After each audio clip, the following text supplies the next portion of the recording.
Hello and welcome to episode 51 of Dunk's Movie Corner or Dunk's Movie Corner Pod or Dunk's Movie Corner Pod or Podcast or whatever you want to call it. That's what this is. I'm Duncan or Dunk.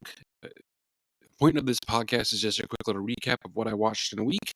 That might be TV, limited series, mostly movies. And as I say at every podcast, this is more or less a companion podcast to the Movie Bros, which is a weekly conversation that I have with my brother where we pick one movie, watch that movie, and discuss and kind of ramble and banter about it. So if you're looking for something a little more meat on the bones, a little more long form content, I would say check that out. This might be like 10 minutes, and the Movie Bros is somewhere around an hour or so. So either way, that's what this is. And if you're curious, you can find this podcast on Spotify, YouTube, as well as Instagram at Dunk's Movie Corner Pod.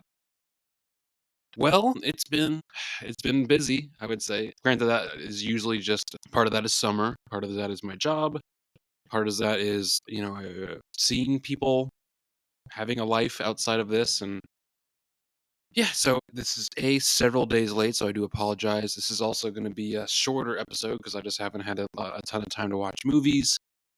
But I think I started this week, quote unquote, because again, I am like 4 days late, but I haven't really had much time to watch anything. With Mamma Mia, the 2008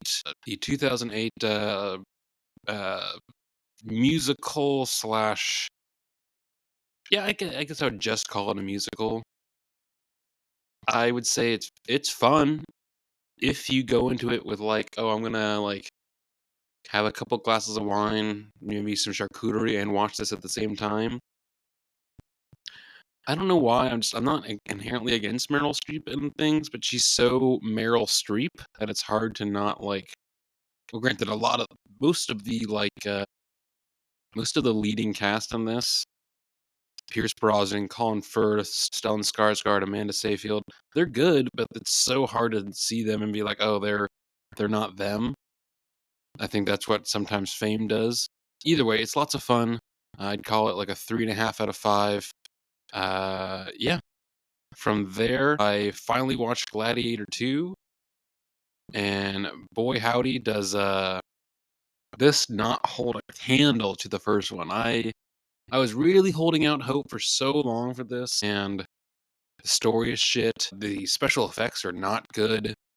Um, you don't really care, really. I mean, again, there are a couple little glimmers of, oh, this could have been something, but the duel. I mean, again, they're basically, so context, folks. It's been out long enough, so I feel like I don't need to say spoilers, but they almost just remake the first movie, even though it's technically a sequel. The Emperors, plural, which I don't know if that would be ever a thing, but two emperors at the same time. It's twin brothers have taken over. Paul Mescal is Maximus's son. It just God, there's so much of this. It just doesn't work. Denzel Washington basically just plays like I'm the one cool black guy in ancient Rome, which again he does well, but it feels so like a one trick pony kind of vibes. Yeah, I was so disappointed. I mean, maybe not disappointed. Like it made me sad because I'm like, oh man, like Ridley Scott, the original, like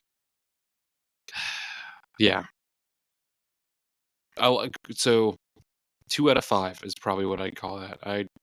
I feel like I could probably say a lot more, but I don't need to just sit here and shit on a movie. I think plenty of other people have probably done that by this point. Again, looking at Letterboxd, it doesn't have a terrible rating, which I'm kind of shocked by. Granted, like an amazing movie, I still like generally enjoy it. It's kind of an easy, cozy watch. The Big Lebowski from 1998. I feel like I've said this before on here because I've probably watched this before on here, but the first couple times I just didn't really get it. And yes, I would say I like 65% of this movie, and again that 65% I enjoy a lot. But there's a lot of it that just it's a little too weird for me. I mean, speaking of the Coen brothers, they've done a lot of stuff. I mean, Burn After Reading, Fargo, No Country for Old Men, Oh Brother We're Out Though, True Grit, Hail Caesar. I mean, there's tons of stuff, but I just kind of watch this as I need to watch something that I know is not going to be maybe amazing, but at least it's going to be fucking better than Gladiator 2. From there, and I think this is why I wasn't watching that much this week, is because this movie took so fucking long to watch. I think I watched it over the course of like 4 days. It's over 3 hours. The Brutalist, which it won several Oscars. It was nominated for a ton of stuff. Adrian Brody won again for Best Actor for it. And there's a lot of it that I love.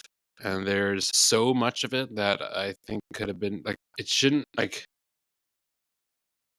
the whole 3 hours and like 20-minute runtime, which is again insane. I can't imagine watching this in a theater and having to say, "Oh, I sat there for 3." With trailers, I bet that was almost a 4-hour movie. It's just editing. Editing has, I think, become such a forgotten concept to maybe some directors, where they want to do all the things and no one is telling them no. And I think Hayden and I have talked about this on the Movie Bros prior, but we also reviewed this movie for our latest episode, so I'd say check that out because yeah, we had some thoughts. Granted, both Hayden and I think are just been super busy, so we both were pretty tired last night talking about it. But yeah, I would say that episode will be coming out tomorrow. I'm gonna be going away on a couple days for a trip. So again, this week, next week, we'll see how the summer plays out. But this might be just I won't have a ton of time for movies because it's so nice out, and I want to go do things outside. Want to go do things outside. Um, yeah, I'm sure once it starts getting dark at like noon, not noon, but more like 4 p.m. whatever. I'll have plenty more time to sit down and cozy up and watch movies. And I've started. So whenever I'm on break at one of my jobs, I usually just put on some short sitcom or something because it's easily digestible, and each episode is 20 minutes, and I can just kind of zone in for that 20 minutes and then zone back out. But for a long time, I was just watching Seinfeld. But it's been long enough. It's been several years, and now I'm slowly going through Portlandia, which I think, like any sketch show, is going to have lots of hits and lots of misses. So a lot of it is fun. A lot of it, I'm like, okay, I can skip ahead 2 minutes to the next skit, and it's or sketch, excuse me. But otherwise, I think that's all the things that I have seen. Mamma Mia, Gladiator, Big Lebowski, Brutalist, and I guess I'll call it Portlandia. Yeah, if you guys have recommendations on things I should be watching, shouldn't be watching, uh, obviously, again, check out the Movie Bros. That's where you're going to have a lot more things to talk about. And this has been episode 51 of Dunk's Movie Corner, and I'll see you all next week for 52.